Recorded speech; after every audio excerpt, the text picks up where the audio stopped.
this time, we have defensive coordinator Zac Alley. Questions for Coach Alley. Greg? So, Zach, I know it's way too early, but a general overview of the talent you have. Do you think you have the skills you want? Now you just got to put it together. What do you think of this defense? Yeah, I think that we're certainly a lot more talented than we were in the spring. Just as a whole, I think that we've both developed players that were here that went through a great strength summer conditioning program. Obviously, we get to work with them now in the summer. That helps a lot. And then we brought in a lot of guys to compete. I think that no job has been earned yet. No job is safe, and everybody's kind of mixing in between the 1s, 2s, and 3s right now, and seeing who can help us and who can't. How far could toughness and effort take you? All the way. I think that that's the number one thing that we're trying to preach every day is the effort, running to the ball, getting to, making plays by outworking people. That's the backside guy that runs all the way across the field and punches the ball out going into the end zone that saves a touchdown, that changes a game. And we try and not only encourage that, reward that in practice, but show them examples, both from plays maybe I've been a part of or the NFL has done, and just always trying to encourage that mindset that every play, it's everything you've got till from the snap of the ball to the end of the whistle. When you evaluate a turnover, when you cause a turnover, how much of that is effort? How much of that is technique? Break that down for me. It's probably 70% effort, and 30% technique. I mean, you obviously you have to try and strip the ball or put your hat on the ball or do something to cause a turnover. But a lot of times it's just the will to get there. Very rarely is it the first person on the scene that that punches the ball out or makes the play. It's usually the second guy or third guy in. If he gets hit, he's stumbling, and boom, there comes the ball. I think that's probably more realistic most time than it is the first guy that shows up. I mean, I ask that because at least the last few years, turnovers have been a big issue with the defense. Has that been something you just keep drilling home to them that can change games? Yeah, we have a standard every practice, and we keep track of it that, we're trying to get 3 or more turnovers a practice, starting from period 1 to whatever period we end on that day. And we kind of hold them accountable to that because, generally if you end up with 3+ turnovers a game throughout a season, you're probably going to be top 10 in the country come the end of it. So always trying to emphasize that. I think that's an important thing for our guys, and they feel that, while we're out there. They hear us talking about it, and, you win the turnover margin. It's the number one, indicator of winning. Has that happened the first 2 days? Yeah, we've done it the first 2 days. So, once we put pads on, it gets a little popping, a little live. It'll get a little harder. So if you're getting the turnovers and you're saying that effort's a big part of that, Coach seems a little frustrated with practice today. What's your view defensively on how practice went today, the effort, the hard edginess of today's practice, and are you disappointed? Average. I mean, it wasn't great. It wasn't the worst practice I've ever been a part of, but it wasn't the best by any means. I think we were solid today.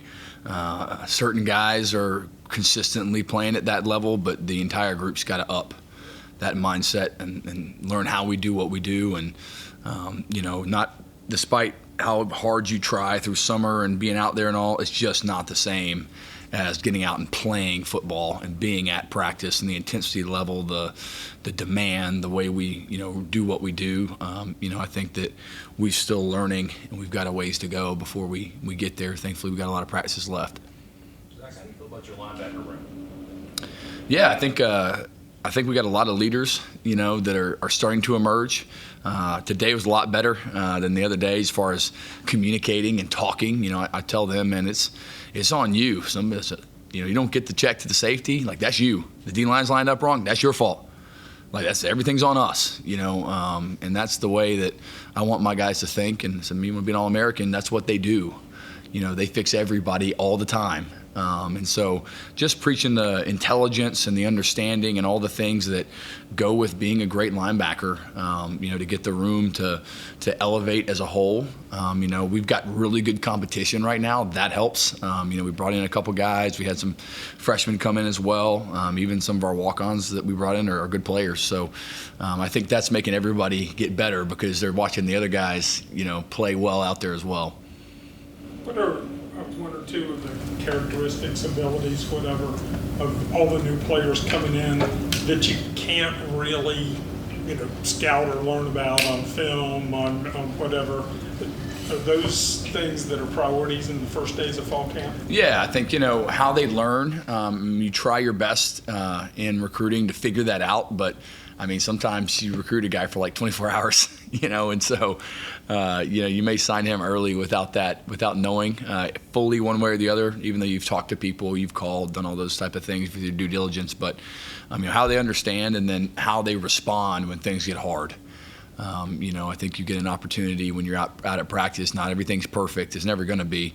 And I want to see, who responds the right way and who needs to work on it.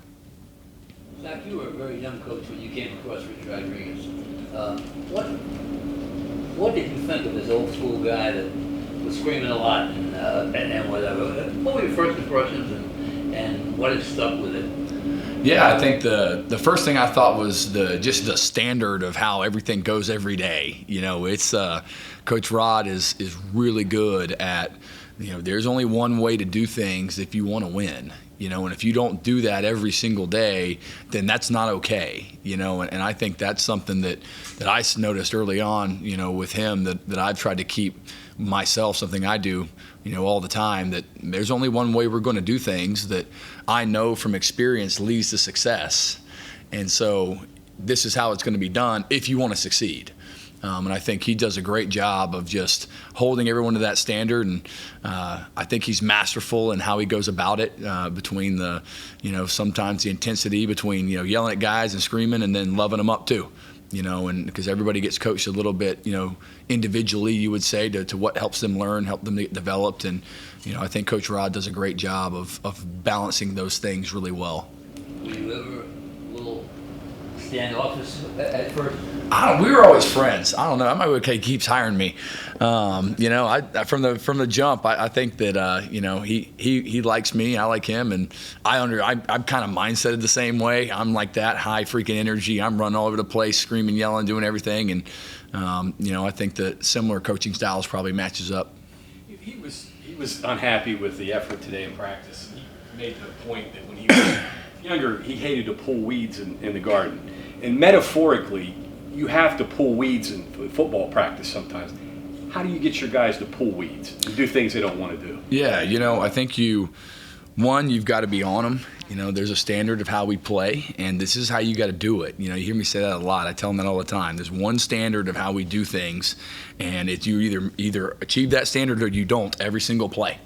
And so we're straining to get to that consistency all the time, every time. And then I think just on and off the field, you want to elevate when it's done well, and you want to show and criticize when it's done poorly.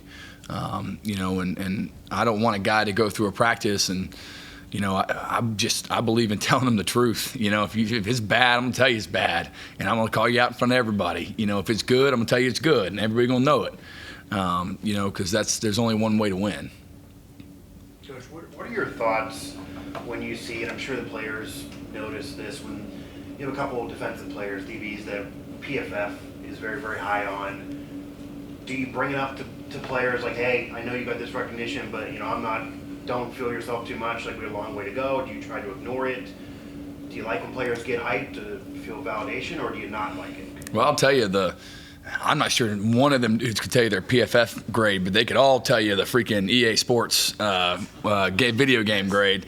Them dudes, yeah, they all know, and we laugh. I said, I'm gonna call them up and tell them to change the numbers on you right here. I know I think somebody did a skit the other day I saw it on social media where they had a fake EA Raider out at practice, And yeah, I laughed. It was hilarious. You've had some defensive players So- who got solid ratings in that. Yeah, I think so. I have no idea, but I know they care. So I couldn't tell you. I don't bring it up to them because, however that third party sees them doesn't matter to me. That's not who makes decisions on who's playing, who's not, and how well you do. And I think they know that the NFL don't care either. They make their own evaluations the whole time. So I couldn't tell you one guy's rating on anything. Doesn't matter. I think that everybody's going to get challenged the same way, and the guys that perform the best get to play. I understand it's too early for any player evaluations, but the linebacker group you're talking about, Wilson, Lewis, and Bogle are three different guys, different experience levels, different levels of football, but they're all here. You brought them in, you targeted them for a reason. What do you see about those three that makes you think exactly what you said about the linebackers? Yeah, I think just right off the jump, the athleticism, they move very well. They can run. I think that's a big deal. I don't know if you've ever seen John. He's big. He's a big dude. So that helps too. But until we put pads on, I don't really know. Because you got to see dudes hit people and knock them backwards and do all those things. But obviously they provide a lot of depth and a lot of playing experience. I mean, you got guys who've started multiple games at other schools that right or wrong, you hope that translates. I guess that kind of was I was going to get at.